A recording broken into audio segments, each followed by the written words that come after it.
आज साचा कहना सो तो काहू न रुचे, तो भी कछुक प्रकाशों सत। सत के साथी को सत के बाण चुबसी, दुष्ट दुखासी दुर्मत अखंड सुख लागियो। बोलो श्री प्राणनाथ प्यारे की जय। आज साच कहना सो तो काहू न रुचे। प्रणाम सुंदर साथ जी, प्रणाम। महामती प्राणनाथ जी अपनी वाणी में बहुत सारी बातें व्यवहारिक पक्ष, वैचारिक पक्ष समझाते हुए कितने जगह महामती के अनुभव में सत्य बात बताने से लोग नाराज भी होते होंगे। इसीलिए इस प्रकरण में कुछ शास्त्रों के वास्तविक, शास्त्र में जो बात बताई है उसकी वास्तविकता क्या है, अवतारवाद में वास्तविकता क्या है, इन्हीं कुछ विषय में प्राणनाथ जी प्रस्तुत होने जा रहे हैं। तो उन्होंने पहले कह दिया कि भूमिका में कह दिया कि सत्य तो किसी को पचता नहीं है, फिर भी मुझे बताना जरूरी है। और व्यवहार में ऐसा होता भी है। हम साधारण प्रचारक लोग जब हम शास्त्रों की बातें जब किसी समाज में प्रस्तुत करने जाते हैं, छोटी छोटी बातें जैसे ऐसा करने से स्वास्थ्य में हानि होती है और ये फायदाजनक है, खान पान के विषय में, तो लोग किसी को ये बात बहुत जमता है और कोई नाराज होते हैं। जमता किसको? जो उस चीज़ को ऑलरेडी नियम में है तो वो खुश होते हैं, हाँ महाराज ने अच्छी बात कही। अगर उसमें वो खुद वो नियम पालन में नहीं है, अब वो धीरे धीरे नाराज होने लगेगा। वो सत्संग छोड़ के निकल के चले भी जाते हैं कितने तो। क्यों भाई निकल गए? महाराज ठीक नहीं है। क्यों, क्या हो गया?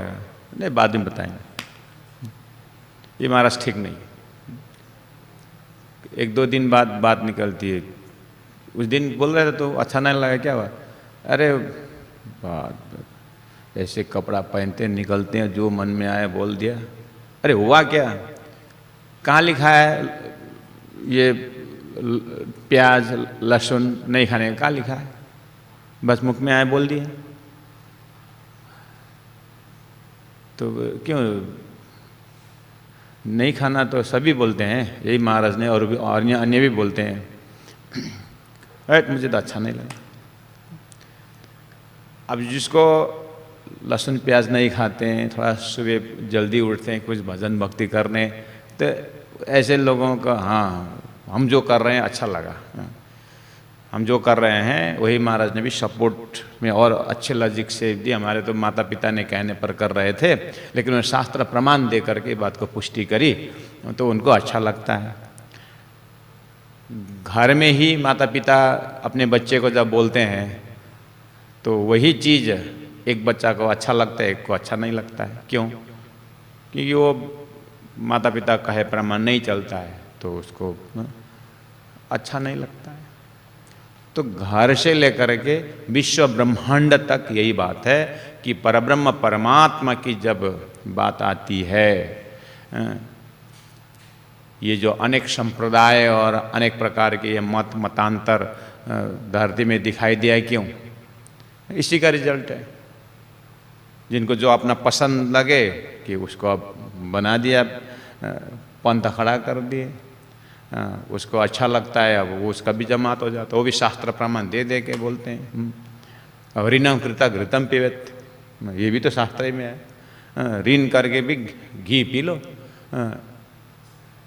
तो अब चार्वाक संप्रदाय अब वो एकदम मर के जाए और स्वर्ग कौन दिखाए भाई, यही स्वर्ग है, यही पे खाओ पियो मस्त रहो। हाँ ये बात ठीक है, हाँ उसको भी यही जमता है। अरे जितने माइंड उतने ही चिंतन। इसीलिए ये दुनिया अच्छा मृगजल, ये बहुत बढ़िया नाटक खेल बहुत बढ़िया रचा है। महामती प्राज्ञ जी जब इस तरह से संपूर्ण शास्त्रों का सार नियम, सद्गुरु देवचंद्र जी महाराज का 40 वर्ष का शास्त्र अध्ययन का तपस्या के बाद जो है परब्रह्म परमात्मा ने दर्शन दे करके बातचीत हुई है, और शास्त्रों को जो जो भी उन्होंने अनुभव करके आए उसको तटस्थ परमात्मा के आदेश अनुसार उन्होंने एक चिंतन का सिलसिला बैठाई है। वो शास्त्र परक है और कुछ उससे हट के भी है, लेकिन आत्मा उत्थान की ही है। आत्मा को जो रिले रेस जैसा शास्त्रों ने आत्मा को अजर अविनाशी या उसका मुक्ति विषय में जो भी आगे लेके गए हैं उसी को और आगे सहजता के साथ जाने की बात कही, लेकिन खंडन नहीं किए। खंडन मंडन करके ऐसा नहीं, और आगे जाने की बात सद्गुरु महाराज की टीचिंग में है।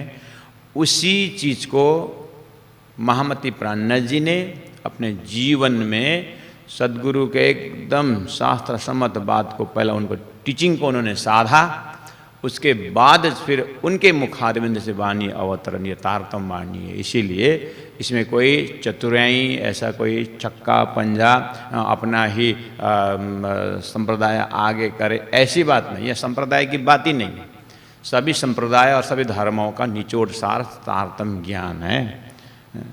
ये संप्रदाय बाद में हरिद्वार ने पूछ लिया महामती प्राज्ञ जी को कि आप कौन से संप्रदाय के हैं, तो प्राज्ञ जी को क्रॉस क्वेश्चन पूछना पड़ा, आप ऐसा प्रश्न क्यों पूछ रहे हैं, कौन संप्रदाय है करके। तो हम रामानु संप्रदाय, हम निमानु संप्रदाय, हमारा ये संप्रदाय, हमारा सांप्रदायिक परिचय ये है। तो फिर रामानु संप्रदाय आपका नाम कहाँ से पड़ा? तो बोले हम रामानुजाचार्य ने। अच्छा, जिन्होंने ये सिद्धांत प्रतिपादन करके रखा उनके नाम पर है क्या? हाँ। अच्छा, अगर ऐसा कहोगे तो फिर हमारा संप्रदाय है परब्रह्म परमात्मा का आनंद स्वरूप श्यामा जी महारानी सद्गुरुदेव चंद्र जी महाराज, तो निज ब्रह्म का आनंद स्वरूप श्यामा महारानी द्वारा तपस्या करके जो उन्होंने सिद्धांत लेके आए, अगर इसी प्रकार से आप अपना संप्रदाय के परिचय देते हैं तो हमारा भी निजानंद संप्रदाय है। सम मतलब अच्छी तरह से मिलान करके अच्छी तरह से अपनी बातों को रखे तत्कालीन समय में। तो दा मतलब देना, तो जो चीज़ अनुभूति में आई तत्कालीन भाषा से सब समझ सके, कुछ दृष्टांत बढ़िया से दे करके एकदम ले मैन भी उस चीज़ को समझ सके, एकदम ग्रास लेवल के साधक भी उस चीज़ को जीवन में अपना सके। इस तरह से जिन्होंने परोस कर दिया उनके नाम पर संप्रदाय बन गया। कोई बड़ी बात नहीं है संप्रदाय के लिए। तो महामती प्राज्ञ जी ये जो तारतम सिद्धांत जो है विक्रम संवत 1678 1678 में ये सिद्धांत सद्गुरु द्वारा धरती में आया। तब उसके बाद 1735 में जब प्राज्ञ जी हरिद्वार पहुँचते हैं तब वहाँ संप्रदाय की बात आई। सद्गुरु के ज़माने में सिर्फ बंदेज की अति उत्तम पर घर किंद से कही तारतम, परब्रह्म परमात्मा के धाम स्वरूप लीला और उनके द्वारा सृष्टि की रचना कैसी हुई और सृष्टिकर्ता कौन है, सृष्टि में क्या क्या है और सृष्टि से बाहर परब्रह्म परमात्मा का धाम और आत्मा का परात्म स्वरूप कैसा है, इसके ऊपर चिंतन कराया गया। बाद में जब धर्म के मार्केट में सद्गुरु महाराज प्राज्ञ जी महाप्रभु निकले तो ये सब पंथ संप्रदाय की चैप्टर आई तो प्राणनाथ जी महाप्रभु उनको तत्कालीन उसी तरह जवाब दिया है।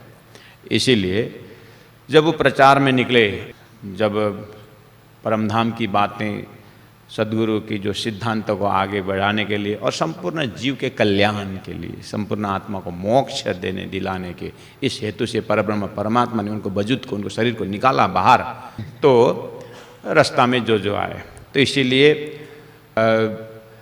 प्राणनाथ जी महाप्रभु उनके दिल दिमाग में है कि मैं कुछ सत्य बातें बताने जा रहा हूँ। आज सच कहना सो तो कहूँ न रुचे, किसी को रुचता तो नहीं है, तो हमको खुद की देखो, हमको वही अच्छा लगता है, जो उपदेश हमको वही अच्छा लगता है जो मेरा मन का रुचता हो।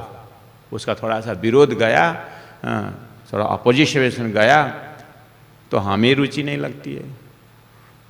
तो दुनिया में अभी तक लोग सालों से, जन्म जन्म से स्वर्ग, वैकुंठ, देवी देवता और चमत्कार ऐसे ऐसे को बढ़ावा दे करके लोगों को उसी में से कुछ आशीर्वाद दे करके, एक नारियल दिया तेरा बच्चा हो जाएगा, बच्चा आशीर्वाद दे दिया, तो ये सब सिद्धि साध करके लोग अपना यशस्व बना रखे हैं।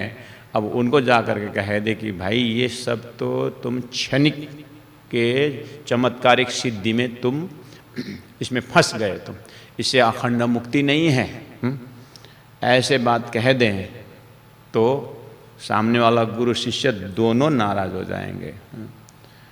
तो ये तो सभी संतों ने, सभी महंतों ने अपने जीवन में दर्जा अनुसार का अनुभव करते आए। तो प्राणनाथ जी के पास ये भी अनुभव है, क्योंकि वो सृष्टि के इतिहास जानते हैं, तो वो भी उनका भी रास्ता वही बन रहा है। इसीलिए उस चीज़ से अपना पूरा कवच पहन के ही बातों को रखने जा रहे हैं। सत के साथी को सतवान चुबसी, लेकिन ऐसा भी नहीं कि सबको अच्छा नहीं लगता है, कोई सत्य भी है, या कोई सत्य समझने वाले भी है धरती में। तो प्राणनाथ जी के नज़र में तो सीधी सी बात है, परमधाम की ब्रह्म आत्माएं, जब कोई धान के खेती में पानी डालता है तो पानी तो सिर्फ धान के लिए डाला है ना, लक्ष्य धान है ना। ऐसे ही परमधाम से ब्रह्म आत्माएं या उत्तम परमधाम की उत्तम आत्माएं यहाँ हैं।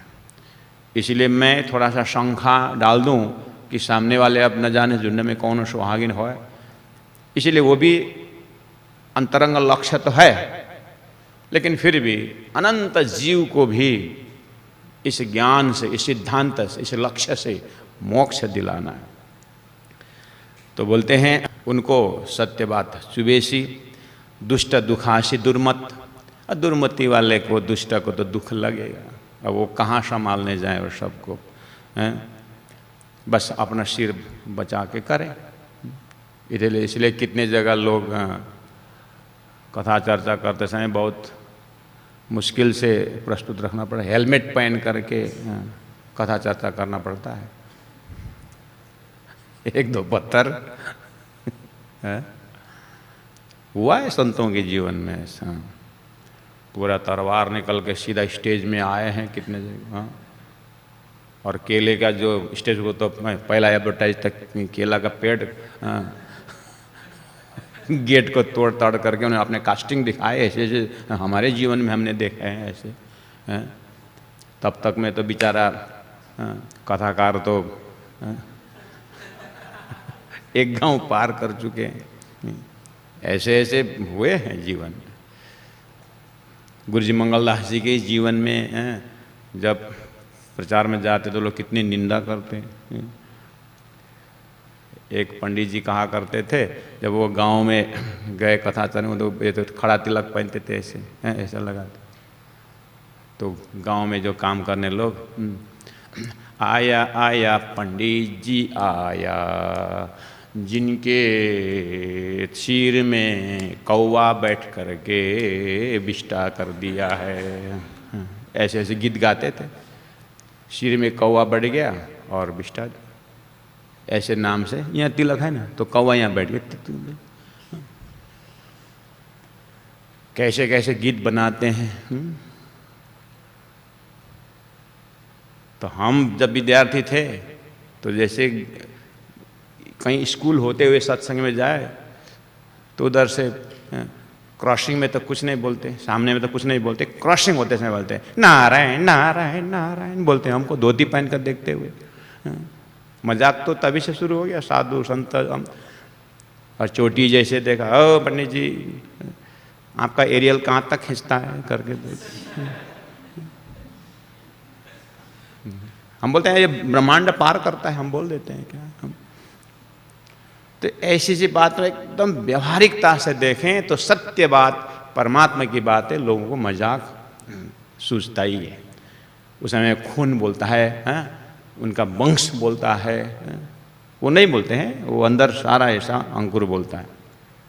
चलो प्राण जी बोलते हैं अखंड सुख लागियो, क्या करें, ऐसे में भी अखंड सुख का एक है, वो उसके ऊपर लगना है, हम तो लगे हुए हैं, आइए आप भी लगे।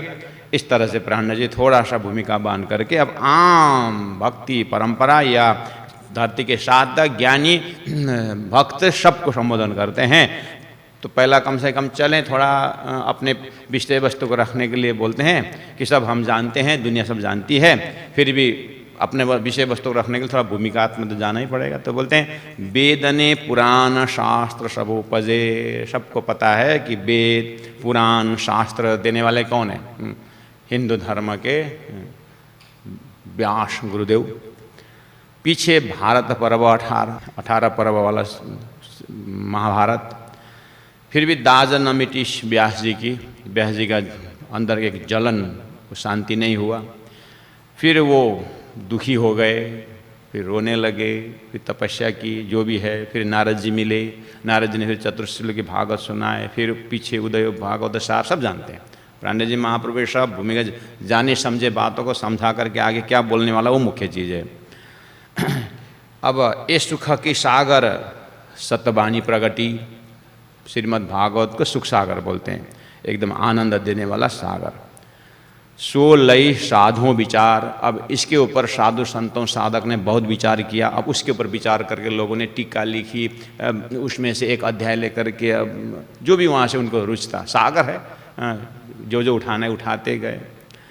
तो साधु ने विचार किया, अधिक अमृत सूखे सिंचियाँ, उसी वेदव्यास जी द्वारा दिया गया भागवत को सुखदेव महाराज ने जो फिर उसको ऊपर मंथन किया तो उसका और सार रूप में, इसलिए सुखवाच में भागवत की गहराई है, ऐसी भी मान्यता है। तो सुखदेव जी का आज जो भी सुखदेव परीक्षित को फरमाते हैं करके वह मार्केट में ज़्यादा है आजकल। तो वो बात सिंपल सी है, बोले कि सुखे सिंचियाँ तीना देखाए दरवाजे पार। सुखदेव के वचन में थोड़ा इस माया के बाजार यानी संसार से पार निकलने का मार्ग दिखाया, ऐसी मान्यता है। अब उसके ऊपर टीका करने वाले, भागवत के ऊपर टीका करने वाले बौद्ध है, उसमें भी प्राणनाथ जी बोलते हैं उन लोगों में भी भले या युग में आचार्य प्रगटे, आचार्य वल्लभाचार्य को प्राणनाथ जी ने जिना चर्ची सुख जी की बाणी, सुखदेव के वचन के ऊपर भी चिंतन करके वल्लभाचार्य ने और इनके टीका लिखी। तो धन धन टीका श्री वल्लभ जी, वल्लभाचार्य ने शुभोधनी टीका लिखी है। तो उसमें इन प्रेम प्रकाश प्रमाण, उसमें प्रेम को और खार के उन्होंने रखा, वो भी प्राणनाथ जी ने स्वीकार किए हैं। चलो आए मिले मिलो रे वैष्णव पारखी, अब सब वैष्णव भक्तजन से आग्रह करते हैं, यानी संपूर्ण भक्तों से कि जो पारखी, जो परखने वाले कोई विवेकशील हो तो कृपया आप भी ध्यान दें। तुम देखियो विचारी सब अंग, इन सब शास्त्रों का अंग अंग, वेदों का अंग जो है वो सब आप विचार करें। टीका वल्लभ जी वाणी सुखदेव की, सुखदेव की भागवत के सार, और उस तरह से स्वयं वेद व्यास जी भागवत लिखने पर शांति, उसको भी फिर दशम स्कंद सार बना करके उसको भी श्रीमद् भागवत में सुखदेव महाराज ने उस भागवत का रस निकालने की कोशिश, उसमें भी और कृष्ण भक्त हो गए तो उन्होंने और रसराश को भी और गहराई से ले गए। ऐसे बहुत चुन चुन करके आ रहे हैं। तो टीका वल्लभी वाणी और टीका वल्लभी और वाणी सुखदेव जी। सुखदेव और सुखदेव महाराज को फिर दूसरी कहानी है, जो अमर कथा सुन रहे थे हैं। मतलब महादेव जी ने पार्वती जी को अमर कथा सुना रहे थे, उससे जुड़ते हुए सुखदेव। तोता जो सुन रहा तो आकर के वेद व्यास जी के धर्मपत्नी के मुखारबिंद में घुस गए हैं, और वहीं से सुगा सुखदेव होकर के निकले, अमर कथा सुनाया जिन्होंने। तो अमर कथा क्या है? वो अमर कथा वही जो भागवत में कृष्ण कथा हुई, कृष्ण ही अमर हैं। इस तरह से उन्हीं वैष्णवजन ने, उन्हीं विद्वान भक्ति का आचार्यों ने कृष्ण प्रेम है और कृष्ण की लीला प्रेम लीला है, वही ब्रह्म लीला है, और कृष्ण के सिवाय अब कुछ भी नहीं। वहाँ तक पहुँचा, सभी ने स्वीकार करने वाले कर लिया है, नहीं करने वाले नहीं करते रहे, वो तो क्या है, इसीलिए पहले बोला वो तो जिसका जो अंकुर है वो पकड़ते रहे, तो उसमें ही प्राण ने टेंशन नहीं लिया। अब ताके एक अक्षर को न कीजिए भंग। अब प्राण जी महाप्रभु अपना मेन विषय वस्तु रखने जा रहे हैं। तो अब मैं उन्हीं श्रीमद् भागवत के सुखदेव महाराज के प्रसंगों से या वल्लभाचार्य के टीका के आधार पर एक दो बातें रखने जा रहा हूँ। उसमें एक भी प्रसंग में भंग नहीं करूँगा, उस प्रसंग से हट के मैं बात ही नहीं करता हूँ, क्योंकि प्रसंग चल रहा है, वही प्रसंग चल रहा है, इसीलिए मैं उसी धारा को पकड़ रहा हूँ। प्राणनाथ जी का सल्ला है। अब बात शुरू करते हैं कि चलो रासलीला सार है, और उन शास्त्रों में रासलीला रास अखंड हो रही है, ऐसे शब्द है। आप भी जाओ बाहर कृष्ण लीला में डूबे हुए हैं, क्योंकि कृष्ण की लीला में तो द्वारिका लीला है, मथुरा की लीला है, ब्रज की लीला है, वृंदावन पर रास लीला है। कृष्ण में कितने आयाम हैं, तो उन्होंने सार ला करके रास रस ही वस ब्रह्म एव रह ब्रह्म रस रूप है करके रास की बातें कितनी गहराई से करते हैं। वहाँ उनके प्रवचन सुनिए, उनके आर्टिकल पढ़िए, तो रास अखंड शब्द आता है। तो प्राणनाथ जी ने कहा कि इत वृंदावन रासलीला रातड़ी अखंड। अब शुरू किया है प्राणनाथ, धीरे से बोल रहे हैं। इत वृंदावन है, हाँ है। रासलीला होती है, हाँ होती है। तो फिर काशी में क्यों नहीं हुई? रास से वृंदावन ही क्यों जुड़ता है? और वृंदावन बोलते ही कोई राम का कल्पना नहीं करते, कृष्ण की कल्पना करते। तो वृंदावन से रासलीला जुड़िए, और रासलीला बोलने के बाद गणेश भगवान हनुमान की बात नहीं आती है, भगवान राम तक नहीं आते हैं। रास बोलते ही कृष्ण अंधा धुंधा, उसमें कोई प्रमाणित करने की जरूरत ही नहीं है। बहुत बढ़िया, हाँ ठीक। वहाँ खेले पीयू गोपी जन, और रासलीला में गोपी पीयू जन खेले, हाँ। तो प्राणनाथ जी पूछते हैं कि अखंड शब्द आया ना? हाँ आया। तो महाराज शास्त्रों में अखंड के साथ खंडित भी तो होंगे, अखंड क्यों आया? किसी एक ने बोला था अमेरिका तरफ में प्योर घी करके दुकान में लिखने की अनुमति नहीं है, बस घी लिखने का, घी अवेलेबल, बस बटर अवेलेबल, यहाँ घी मिलती है, बस full stop. Here you will get pure ghee, no allowed. Pure घी मतलब इम्प्योर भी है। यहाँ शुद्ध घी मिलता है, मतलब अशुद्ध कहीं है? अशुद्ध शब्द क्यों आया? यहाँ अशुद्ध होने ही नहीं चाहिए। यहाँ डालडा लिखो, वो जो लिखो, तो लेकिन घी के साथ। तो एक अमेरिकन दोस्त मेरा ऐसा बोल रहा था, यहाँ शुद्ध भोजन मिलता है। इसका मतलब अशुद्ध भोजन कहीं मिलता है? तो अशुद्ध तो स्वास्थ्य के लिए हानि है, ऐसा कहाँ है? उसको ढूंढो, निकालो, फेंको उसको। यहाँ भोजन मिलता है बस, अरे शुद्ध अशुद्ध की बात क्यों कर रहे हैं? यहाँ भोजन मिलता है। बोले प्योर वेजिटेरियन, इसका मतलब इम्प्योर वेजिटेरियन भी है?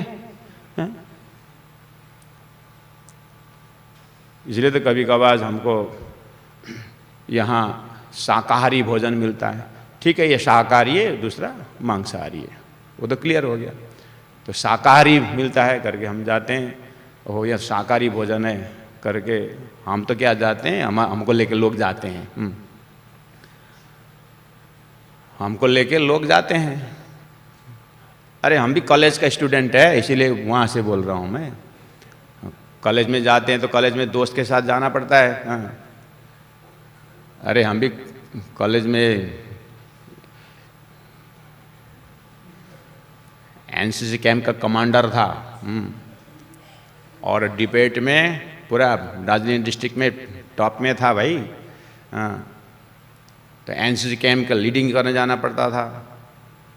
तो ऐसे सामाजिक स्कूल के भी तो पार्टी होती है, तो अब उनको पता है साथी दोस्त लोगों को कि आई एम वेजिटेरियन, तो अब मुझे लेके जाएंगे वहाँ, अधिकारी प्लीज़ कम, ये वेजिटेरियन होटल है। अरे भाई तुम खाओ ना, हमने कहाँ मना किया है, हमारा अपना टिफ़िन लेके आए हैं, आप खाओ। अरे ये प्योर है, ज़बरदस्ती ले दो, कोई बात नहीं। फिर भी मैं आपके तसल्ली के लिए पूछता हूँ, अच्छा वो वेटर को जाकर पूछते हैं धीरे से, अंडा मिलता है? किसके लिए? नहीं, आप पीछे से आओ बोलता है, मतलब अंडा मिलता है, पीछे से आओ बोलता है वो। ऊपर में लिखा वेजिटेरियन, तो मैं दोस्त को बोलता हूँ, देखा अंडा मिलता है, तो ऊपर में एक नाम, काम दूसरा होता है। तो प्राणनाथ जी महाप्रभु एकदम ग्रास लेवल से हम अपने व्यवहारिक शब्दों से जाएं कि जब विश्व ब्रह्मांड में अखंड रास बोल रहे हैं, तो अखंड शब्द क्यों आए? खाली रास आना चाहिए था ना, अखंड शब्द क्यों आए? बस इसी चीज़ को प्राणनाथ जी पूछते हैं कि जब रास अखंड बोलते हैं, अखंड में तो अखंड, कृष्ण अखंड, गोपी अखंड, रास अखंड, लीला अखंड, यही होता है ना? हाँ यही होता है। तो फिर रास तो 11 वर्ष 52 दिन की रात्रि हुई थी ना, हाँ रात रात्रि, तो इसका मतलब 53 दिन नहीं आया। 52 दिन की रात्रि रास 53 दिन नहीं आया क्या? तो 53 दिन आया। वही बोलते हैं। अच्छा, रास अखंड हो रहा है, ठीक है, तो फिर उद्धव ने संदेश की न पर ले यहाँ, तो उद्धव को संदेश देकर भेजा ना श्री कृष्ण ने कि जाओ ब्रजमंडल में गोपियां हैं और उनको योगा सिखाओ, जाके बोलो सुबह सुबह उठो, कमर सीधी, गर्दन सीधा, आंखा बंद और प्रणाम एक्सरसाइज शुरू करो, बोलो गोपियों को जाकर, और आंख अर्ध बंद रखो और नाक को देखो। जाओ उद्धव जी सिखाओ। बेचारा उद्धव खुश हो गए कि हम गुरु बनने को मिल गए। तो गए और गोपियों को बोला कि अब ऐसा ऐसा करो। जब वो बेचारा स्वयं तो अर्धा आँख खोलने के बोले, अब वो प्रशिक्षक है उद्धव जी, तो गोपियों को लाइन में रखे। सुबह सुबह बेचारा कहाँ गोबर उठाने छोड़ के आइए काम निकाल करके, तो अब बैठने लगे। तो उद्धव जी को सोचा कि अब सब बंद हो गए हैं, सब लाइन में आ गए हैं, थोड़ा सा प्रशिक्षक है ना, तो थोड़ा आँख खोल के देखा तो गोपियाँ तो और बड़े बड़े आँख करके उद्धव को देख रहे हैं। काहे को आए आँख बंद करेगा, वो तो बड़ा बड़ा आँख से देख रहे हैं। उद्धव जी अरे आँख बंद करो, कमर सीधी, बोलते हैं उद्धव यहाँ नाक में क्या रखना, मन रखना कि क्या रखना? यहाँ नाक में मन को एकदम कंसंट्रेशन करो। हमारे पास तो एक ही मन था, श्री कृष्ण ने ले गया। हाँ, हमारे पास तो एक ही मन था ना, वो तो कृष्ण ने ले लिया। अब हमारे नाक देखने का मन, कान देखने का मन नहीं है हमारे पास। हाँ, हम तो जहीं कृष्ण को देखते हैं। तो ऐसे तर्क देते हैं। तो ऐसे प्राणनाथ जी पूछ रहे हैं, रास अखंड हो रही है तो ब्रज, वो तो गोपियाँ वही हैं, कृष्ण भी वही हैं, वही होना चाहिए ना, अखंड हो रहे हैं। तो फिर ये उद्धव को भेजने वाला कृष्ण कौन है? और उद्धव ने जाकर के जिसको योगा सिखा रहे हैं, उद्धव प्राणायाम सिखा रहे हैं, वो गोपी कौन है? तो उद्धव संदेश किने पर ले आया, कहो किन ने दिए रुदन। श्री कृष्ण जैसे ही मथुरा आए कंस के उस प्रसंग में, तो फिर उस समय में रोने वाले कौन है, क्यों रोए? वो तो अखंड में बैठे हैं, तो फिर क्या ये रोने वाले कौन है? इत रात अखंड, आपके सुखदेव महाराज जी ने सुबोधनी टीका में, आपके पास ग्रंथ है, खोल के देखिए। इत रात, इत मतलब रास में रात अखंड, सो तो टाली न टले। अखंड शब्द जब प्रयोग हुआ तो कभी सुबह होना ही नहीं चाहिए, रात्रि अखंड है। भी कया आगे उग्या रे दिन, फिर दूसरे दिन उदय हो गया, दिन आ गया। सखियां पी उठे, सखियां और पी उठे सब घर से, सब अपने घर में उठे, तो फिर अखंड, एक घर कौन अरे उत्पन्न, ये कौन से घर में उठे और वो अखंड क्या? फिर बोले कि रास अखंड नहीं, ब्रज भी अखंड। ब्रज अखंड ब्रह्मांड में हुआ, रास योग माया में अखंड हुए, तो फिर और ब्रज, ब्रज कहाँ अखंड? तो ब्रज यहीं अखंड हुआ। तो प्राज्ञ जी पूछते हैं, अच्छा ब्रज अखंड हुआ तो विचार देखो बुद्धवंत, विचार करके देखिए, क्योंकि आप अखंड जो बोल रहे हो, अखंड ब्रज अखंड रास अखंड बोल रहे हो, ठीक है, आपकी उसी भागवत में, उसी टीका में 4 प्रकार के प्रलय भी लिखा हुआ है, और उस प्रलय में लिखा हुआ है नित्य प्रलय, नैमित्तिक प्रलय, प्राकृतिक प्रलय, महाप्रलय। महाप्रलय में सब नाश होता है, ऐसा भी लिखा हुआ है, जो उत्पन्न हुआ नाश होता है, ऐसा भी लिखा हुआ है। तो आपका ब्रजमंडल यहीं अखंड कर दिया, यहीं वृंदावन जो ब्रजभूमि में अखंड कर दिया ब्रजमंडल, तो फिर क्या महाप्रलय तक, महाप्रलय में ये कुछ नाश नहीं होगा? जो उत्पन्न हुआ नाश, उत्पन्न कहाँ से कहाँ तक हुआ है पता है आपको?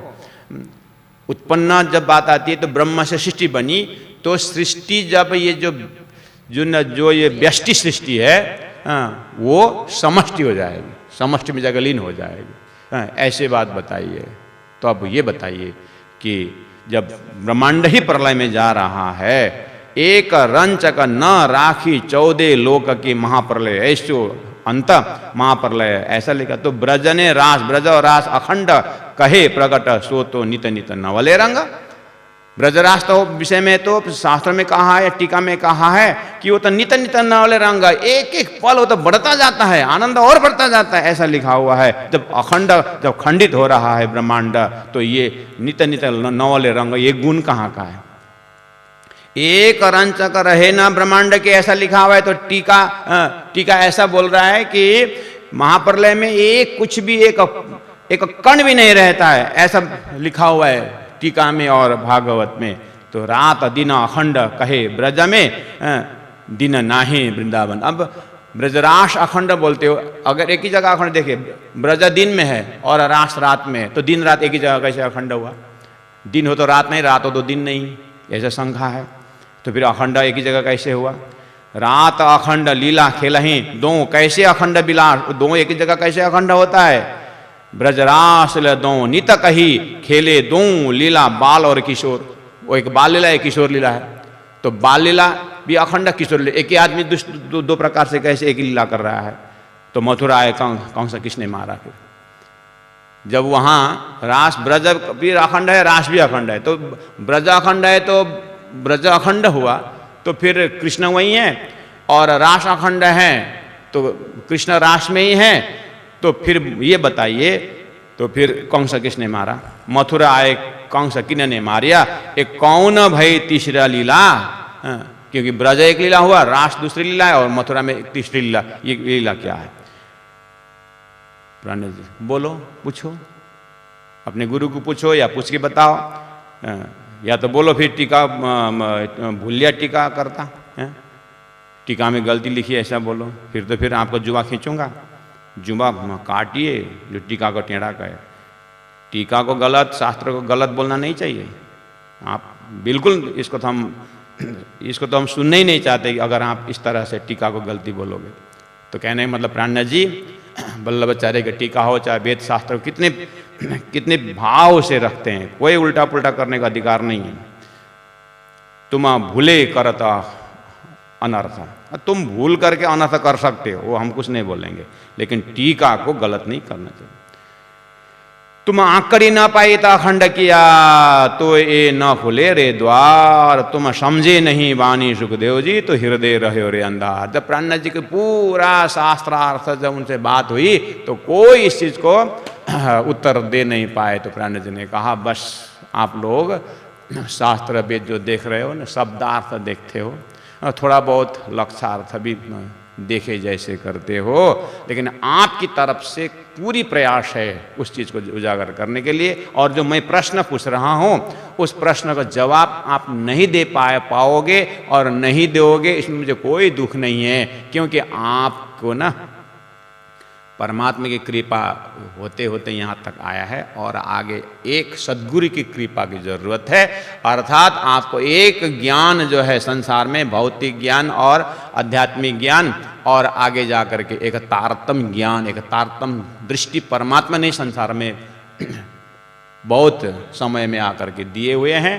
तो तारतम्य दृष्टि आपके पास न होने के कारण इन प्रश्नों के जवाब में आप एक सेकंड तो हिल गए ना, बाद में उत्तर देते रहोगे दो चार सलाह करके, वो तो बाद में फिर बैठेंगे लेकिन एक सेकंड आप जरूर हिले। लेकिन कोई ऐसा हजारों प्रश्न मुझे पूछेगा ना, मुझे कोई अटकने का जगह नहीं है। इसीलिए प्यारे सुंदर साथी भक्तजन महानुभाव, महामती कहते हैं आप लोग कल सत्संग में आइए, इसका सारा जवाब कल दिया जाएगा। बोलो श्री प्राणनाथ प्यारे की जय, सदगुरु महाराज की जय। आज के एपिसोड में आप लोगों ने सुना कि तारतम्य वाणी का ये कीर्तन ग्रंथ का 13वां प्रकरण में महामती प्राणनाथ जी पूरा वेद शास्त्र उपनिषद का सार लेकर के, और उसमें भी एक तरफ वल्लभाचार्य की टीका है और सुखदेव महाराज की भागवत है, उसमें से सार निकाल करके रास अखंड ब्रजा अखंड इतना बोल के ठीक है, यहाँ तक ठीक है। अब अखंड है तो फिर अखंड कहाँ है, कैसे, और ब्रह्मांड का प्रलय भी है, तो प्रलय डाले बिना तो अखंड बोलते रहो, लेकिन जिस दिन प्रलय की बात आती उस दिन वो कहाँ पर है, वहाँ अगर शंका आ गया, ये निशंक नहीं कर पाए, तो इसका मतलब महाकारण यानी अंतस्करण के, अहम अंतस्करण के कोने में आपके पास अभी भी अंधकार है, अभी भी यहाँ शंका है वहाँ पर। ये शंका आपको मुक्ति होने नहीं देगा। इसे निशंक बनो, तो निशंक ज्ञान आया है, तारतम्य ज्ञान, वो कल आपको निशंक ज्ञान, तारतम्य ज्ञान के आधार पर अखंड कैसे, क्यों, सारी बातें, इसका महाकारण, इसका सारी बातें बताई जाएगी। ऐसे महामती प्राणनाथ जी आज एक जगह बना करके रखे हुए हैं। बोलो श्री प्राणनाथ प्यारे की, सदगुरु महाराज की जय। ब्रजरास लीला दो नित कही, खेले दो लीला बाल किशोर, तो मथुराए कंस किन्ने मारिया, ए कौन भई तीसरा लीला और, ये कौन भई तीसरी लीला और, ये कौन भई तीसरी लीला और। बोलो श्री प्राणनाथ प्यारे की जय, सदगुरु महाराज की जय, तीनों पुरी धाम की जय, गुरु जी 108 मंगलदास महाराज की जय। प्रणाम।